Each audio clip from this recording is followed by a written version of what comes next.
ವಾಹನಗಳಿಗೆ ಸುಂಕ ಇರೋದಿಲ್ಲ. ಈ ಸಲ ಎಲ್ಲ ಸುಂಕ ವಸೂಲಿ ಮಾಡ್ತಾ ಇದ್ದಾರಲ್ಲ, ಎಲ್ಲ ವಾಹನಗಳು ಕೂಡ ಸುಂಕ ತಗೋಬಾರ್ದು ಅಂತ ಹೇಳಿದ್ದೀವಿ. 25/12ಕ್ಕೆ ಬ್ರಹ್ಮರಥೋತ್ಸವ ಗುರುವಾರ ನೆರವೇರುತ್ತೆ. ದೇವಸ್ಥಾನದ ಆಚೆ ಪ್ರಾರಂಗಣ ಒಂದು ಎಸ್ಟಿಮೇಟ್ ಎಲ್ಲ ಮಾಡೋಕ್ಕೆ ಹೇಳಿದ್ದೀವಿ. ಅದು ಎಸ್ಟಿಮೇಟು ಮುಂದಿನ ಸಭೆಯಲ್ಲಿ ಅದರ ಬಗ್ಗೆ ತೀರ್ಮಾನ ತಗೊಳ್ತೀವಿ. ಒಟ್ಟು ಇವತ್ತು ತೀರ್ಮಾನ ತಗೊಂಡಿದ್ದು 29 ಕೋಟಿ ರೂಪಾಯಿ ವೆಚ್ಚದ ಕಾಮಗಾರಿಗಳಿಗೆ. ಮತ್ತು ಅದು ಬಿಟ್ಟರೆ ಈಗ ಪ್ರತಿ ವರ್ಷ ಇಲ್ಲಿ ರಥೋತ್ಸವ ಆಗುತ್ತೆ. ಬ್ರಹ್ಮರಥೋತ್ಸವ 25/12ಕ್ಕೆ ಬ್ರಹ್ಮರಥೋತ್ಸವ ಗುರುವಾರ ನೆರವೇರುತ್ತೆ.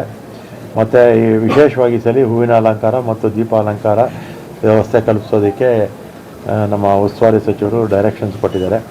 ಮತ್ತು ಬಂದಂಥ ಭಕ್ತಾದಿಗಳಿಗೆ ಕುಡಿಯೋ ನೀರು ಮತ್ತು ಇದು ಕ್ಯೂ ವ್ಯವಸ್ಥೆ, ಪ್ರಸಾದದ ವ್ಯವಸ್ಥೆ, ತಾತ್ಕಾಲಿಕ ಶೌಚಾಲಯಗಳ ವ್ಯವಸ್ಥೆ ಬಗ್ಗೆ ಕ್ರಮ ತಗೊಳ್ಳೋದಕ್ಕೆ ಹೇಳಿದ್ದೀವಿ. ಮತ್ತು 25-26ನೇ ಸಾಲಿನ 1ನೇ ತಾರೀಕು ಕ್ಷೇತ್ರಕ್ಕೆ ಆಗಮಿಸಿರುವ ವಾಹನಗಳಿಗೆ ಸುಂಕ ಇರೋದಿಲ್ಲ. ಈ ಸಲ ಎಲ್ಲ ಸುಂಕ ವಸೂಲಿ ಮಾಡ್ತಾ ಇದ್ದಾರಲ್ಲ, ಎಲ್ಲ ವಾಹನಗಳು ಕೂಡ ಸುಂಕ ತಗೋಬಾರ್ದು ಅಂತ ಹೇಳಿದ್ದೀವಿ.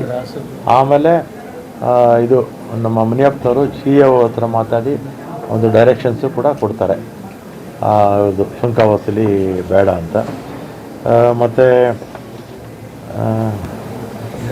ಗರ್ಭಿಣಿ ಹಿರಿಯ ನಾಗರಿಕರಿಗೆ, ಆಮೇಲೆ ವಿಕಲಚೇತನರಿಗೆ, ಚಿಕ್ಕ ಮಕ್ಕಳನ್ನ ತೊಗೊಂಬಂದಿರ್ತಾರೆ, 1 ವರ್ಷದ ಇರ್ತಾರಲ್ಲ ಅವ್ರಿಗೆ, ಗರ್ಭಿಣಿ ತಾಯಂದಿರಿಗೆ ನೇರವಾಗಿ ದೇವಸ್ಥಾನಕ್ಕೆ ಹೋಗೋ ರೀತಿ ವ್ಯವಸ್ಥೆ ಕೂಡ ಮಾಡ್ಕೊಂಡಿದ್ದಾರೆ.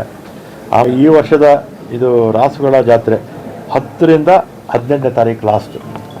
10ರಿಂದ 18 ಅಂದರೆ 9 ದಿನ ರಾಸುಗಳ ಒಂದು ಜಾತ್ರೆ.